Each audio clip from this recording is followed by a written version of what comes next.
జరిగింది ఇది మనందరికి కూడా తెలుసు. ఈ ఆకివీడులో పెదపేటలో జరిగిన ఘర్షణల్ని హ్యాండిల్ చేయటంలో దాన్ని నివారించడానికి అవసరమైన పద్ధతిలో ప్రభుత్వం సరిగ్గా హ్యాండిల్ చేయనందువల్లే ఈ ఘర్షణ వచ్చింది. దీనికి ప్రభుత్వం బాధ్యత వహించాలి.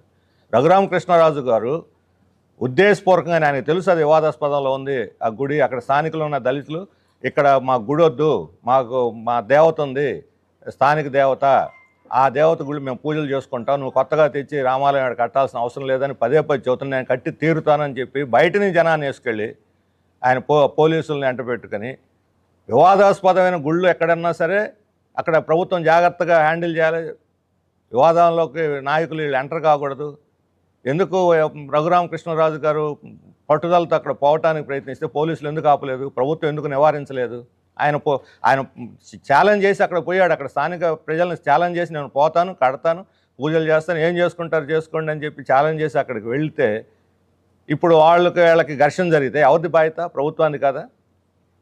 ఇది ప్రభుత్వ వైఫల్యం కాదా? రఘురామకృష్ణరాజు గారిని కట్టడి చేయటంలో పూర్తిగా ప్రభుత్వం విఫలమైంది. ముఖ్యమంత్రి గారు చొరవ తీసుకొని ఇలాంటి వివాదాల్లో జోక్యం చేసుకోకుండా రఘురామకృష్ణరాజు గారిని నివారించాలి. ఇప్పుడు దళితుల మీద కేసులు పెట్టి ఇల్లు తిరిగి వేధించి వాళ్ళ మీద కేసులు పెట్టి జైల్లో పెట్టాలని చూస్తున్నారు. ఘర్షణకు పోయిందేమో రఘురామకృష్ణరాజు గారు, పేట మీద వీళ్ళు ఎక్కడికి పోలేదు, ఎవరి మీదకి పోలా, వాళ్ళ పేట మీదకి రఘురామకృష్ణరాజు గారు వెళ్ళారు. రఘురామకృష్ణరాజు గారి మీద ఎందుకు కేసు పెట్టలేదు? ఆయన అంటే పోయినటువంటి ఆయన అనుగుల మీద ఎందుకు కేసు పెట్టలేదు? వాళ్ళ మీద ఒక్క కేసు లేదు, బయట నుంచి పోయిన వాళ్ళ మీద. పేట వాళ్ళ మీద వీళ్ళ ఎవరి మీద దౌర్జన్యానికి పోలేదు, కర్రలు కత్తలు తీసుకుని ఎవరి మీద దౌర్జన్యం వాళ్ళ మీదకి వచ్చినప్పుడు వీళ్ళు వాళ్ళ ఆత్మరక్షణకి ఇద్దరు ఘర్షణ పడ్డారు. ఆ క్రమంలో ఎవరికైనా దెబ్బలు తగులుతాయి. అందుకని ఇరుపక్షాల్లో ఒక పక్షాన్ని వదిలేసి దళితుల మీద మాత్రమే కేసులు పెట్టి వేధించడం అనేది సరైనది కాదు, న్యాయం కాదు.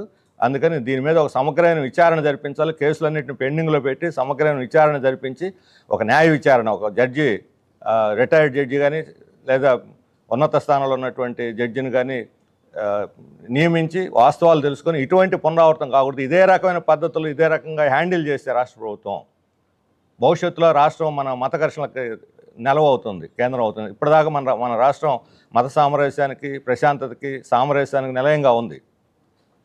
ఇప్పుడు చంద్రబాబు నాయుడు గారు ఏకపక్షంగా ఆయన అభిప్రాయానికి వచ్చేసి బయట వాళ్ళు వచ్చి అసలు దళితులు వాళ్ళపేటలో బయట వాళ్ళు పోయింది రఘురామకృష్ణరాజు మనుషులు, బయట వాళ్ళు ఎవరో బయట వాళ్ళు వచ్చి చేశారని మిస్లీడ్ చేసే విధంగా చీఫ్ మినిస్టర్ని కూడా మిస్లీడ్ చేశారు. కాబట్టి ఇటువంటిని హ్యాండిల్ చేయడంలో ప్రభుత్వం తగు జాగ్రత్త వ్యవహరించాలి. ఆకివీడి విషయంలో ఫెయిల్ అయింది.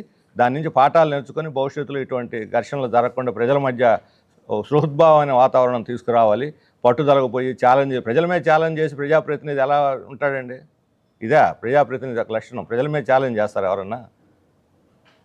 వాళ్ళు రాజకీయాల్లో ఉంటే రాజకీయ పార్టీల మీద చేసుకోండి, మీ ప్రతిపక్షాల మీద చేసుకోండి. ప్రజల మీద, అందులో దళితుల మీద ఏంటండి ఛాలెంజ్ చేసి అక్కడ పోయి వాళ్ళు వద్దన్నా సరే మేము గుళ్ళోనే పోతాను, కడతాను, పూజలు చేస్తాను అనేది. వాళ్ళు కట్టమని అడిగితే కట్టడం ధర్మం. మాకు వద్దు అంటుంటే ఎందుకు కట్టాలి? నేను పోయి బలవంతంగా నువ్వు ఇంకో చోట కట్టుకో, కావాలని చోట కట్టు. చాలా చోట్ల అడుగుతున్నారు ప్రజలు గుళ్ళు కట్టమని, అడుగుతున్న చోట కట్టండి, వద్దన్న చోటకు పోయి ఎందుకు ఘర్షణ పడటం? ఎందుకంటే దీన్ని హ్యాండిల్ చేయడంలో ప్రభుత్వం విఫలమైంది అనేది మా అభిప్రాయం. ఇప్పటికైనా సరే దాన్ని ఒక ప్రత్యేక విచారణ జరిపి అప్పటిదాకా కేసులు వీళ్ళ మీద పెండింగ్ పెట్టి వేధింపులు ఆపి న్యాయం చేయాలి, సామరస్యాన్ని పునరుద్ధరించాలని చెప్పి మేము డిమాండ్ చేస్తున్నాం. లోకనాథం